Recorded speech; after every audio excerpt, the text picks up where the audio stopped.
अस्सलाम वालेकुम दोस्तों, मैं कवि निसार कोटिया आपके लिए हाजिर हूं आज एक बहुत अहम संदेश लेकर। जो संदेश एक पूरी मेवात के लिए है। आप जो ये देख रहे हैं मेरे पास में, जो डॉक्टर सुभान खां जी, जो एक मेवात में पहले साइंटिस्ट, इनके बाद में कोई और साइंटिस्ट मेवात में है भी नहीं।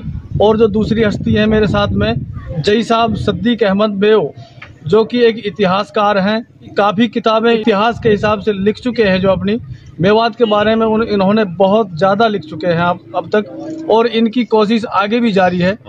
तो एक तो मैं बताना चाहता हूं कि कल डॉक्टर साहब के लड़के की शादी थी, तो उस शादी में डॉक्टर साहब ने क्या दहेज लिया क्या नहीं लिया, ये हम डॉक्टर साहब से ही जानने की कोशिश करते हैं। तो डॉक्टर साहब आप थोड़ा बताएंगे कि भाई कवि साहब, मैं दहेज विरोधी हूँ शुरू से। ना मैंने अपनी शादी में कोई पैसा लिया, ना लड़की की में लिया, जो जहाँ तक दहेज की बात है जी। और उसकी एक वजह है, मैं ये समझता हूँ कि वो ना पूरी कौम पे जब लागू करते हैं, हम तो कुछ गरीब आदमी होते हैं बेचारे, वो नहीं दे पाते जो जी। फिर उसको इकट्ठा करने के लिए जमीन बेचेंगे, घर बेचेंगे, उधार लेंगे बढ़िया से। तो ये प्रथा बहुत बुरी है। जिन्हें लड़की दे दी सब कुछ दे दिया जो। तो इसलिए मैंने तो ना अपनी शादी में लिया, ना लड़की की शादी में लिया, कुछ भी, 1 रुपये भी। तो डॉक्टर साहब आपने तो दहेज नहीं लिया, पहले भी नहीं लिया और आज भी नहीं लिया। तो इससे पहले आप बहुत से मेवात में ब्याह शादी देख चुके हैं और आज भी देख रहे हैं। एक अभी परसों की बात है, अलवर के साइड में किसी गांव से बारात आई थी, हेलीकॉप्टर में दूल्हा आया और वो फिरोजपुर के पास में सिद्धरावट गांव है, वहां वो बारात आई और वहां से दुल्हन और दूल्हा अलग अलग हेलीकॉप्टर में, शायद मुझे लगता है कि दोनों अलग अलग हेलीकॉप्टर में गए हैं। उसके बारे में आप क्या कहना चाहेंगे? नहीं, एक्चुअली मैं इन चीज़ों को बिल्कुल फिजूल समझता हूँ। मैंने भी बहुत सी बारातें अटेंड की होंगी। हेलीकॉप्टर में जाना क्या मतलब है, क्या दिखाना चाहते हैं आप? जो ये फिजूल खर्ची है और इस तरह की चीज़ों से मुझे बिल्कुल विश्वास नहीं होना चाहिए। तो जय साहब, अब थोड़े मैं चंद सवाल आपसे भी करना चाहूँगा। आप अपनी मेवात के लिए ऐसे जो ब्याह शादी जो लोग अपने एक दिखावे के लिए करते हैं, और जिस खर्चे से अगर कोई सदका के तौर पे भी करना चाहे तो 4-5 लड़कियों की शादी कर सकता है, जितना हम बेवजह खर्चा अपनी शादियों में फालतू कर रहे हैं। तो उसके ऊपर आप अपने मेवात वासियों को या फिर और सभी किसी को क्या संदेश देना चाहेंगे? देखिए, हम एक बात आम तौर पर कहते हैं कि मेवात इसलिए पिछड़ा है कि हम तालीम में पिछड़े हैं, लेकिन मेवात इसलिए भी पिछड़ा है कि हम फिजूल खर्ची बहुत करते हैं, खासकर सामाजिक समारोहों में, शादियों में भी, हकीका और जो भी ऐसे समारोह होते हैं उन सब में हम ज़रूरत से ज़्यादा खर्च करते हैं। एक तो हम मुसलमान हैं और इस्लाम ने हर तरह की फिजूल खर्ची को से मना किया है। दूसरे, हम जमींदार हैं और आज का जमींदारा एक तो फायदे का बिजनेस ही नहीं रहा, दूसरा ये खून पसीने की कमाई है। अगर आप इस तरह से इसको फिजूल खर्ची में खर्च करोगे, जमीन बेचकर, जेवर बेचकर, तो फिर आप तो अपने बच्चों को खुद गरीब बना रहे हैं, खुद बैकवर्ड बना रहे हैं। तो इसलिए सब हर तरह के फिजूल खर्ची, खासकर दहेज तो एक नासूर की तरह है जो मेवात की जड़ों को खोखला कर रहा है। बेशक ये बिल्कुल बात आपकी सही है, लेकिन कुछ लोग पंचायत करते हैं और पंचायत करके फिर वो सारे नियम तोड़ देते हैं।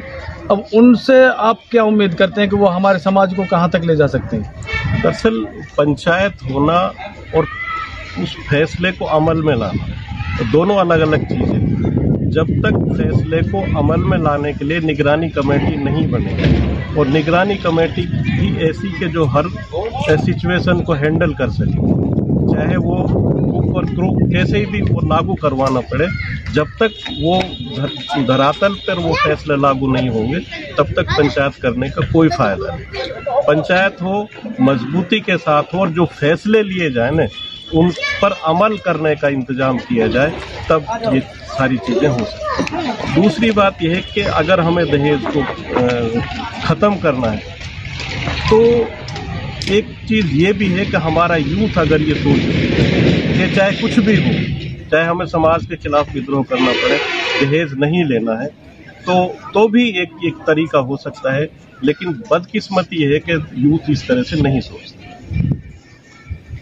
देखो, जो हमारी पुरखों की तहजीब थी वो तो हम आज बिल्कुल ही छोड़ चुके हैं, लेकिन जो हमारी आज भी सभ्यता बची हुई है, अगर हम उसे भी बचा कर रख लें तो इंशाअल्लाह हमारी निजात के लिए वही काफ़ी है। लेकिन हम उसे भी रौंदते हुए उस तरफ जा रहे हैं जिस तरफ हमारे एक विनाश का कारण हम खुद बन रहे हैं। हमारे खुद के कदम उस तरफ जा रहे हैं जहां हमारी आने वाली नस्लें बिल्कुल डूब जाएंगी और बिखर जाएंगी। तो डॉक्टर सुभान खाजी से भी हमें ये प्रेरणा लेनी चाहिए कि जिस तरह डॉक्टर सुभान खाजी ने अपने बेटे की शादी की है, इसी तरह हमें भी करनी चाहिए। और जो डॉक्टर सुभान खा के बेटे हैं वो कोई ऐसा नहीं कि वो बिल्कुल एक मामूली आदमी है जिनकी शादी बिना दहेज के कर ली, वो भी एक कंपनी के मालिक हैं। तो एक कंपनी का मालिक बगैर दहेज के शादी कर रहा है, और आज हम जो चंद पैसों के मालिक और वो भी पता नहीं है या नहीं है, और फिर हम उतने खर्चे करते हैं, अपने खेत गिरवी रख देते हैं, बहू बेटियों का जेवर बेच देते हैं, और इस तरह की कंडीशन में पहुंच जाते हैं कि कई सालों तक हम वो कर्जा नहीं चुका पाते जो हम एक शादी में कर लेते हैं, और तब तक वो कर्जा नहीं चुकता जब तक कई शादियां और हमारे सामने आ जाती हैं। तो इसी वजह से हमारा समाज आज नीचे की तरफ जा रहा है। तो मैं सभी से यही गुजारिश करता हूं कि आप सुभान खाजी से भी प्रेरणा लें इस बात की, और खुद अपने दिल में सोचें कि इंशाअल्लाह हम आगे इस तरह का काम नहीं करेंगे।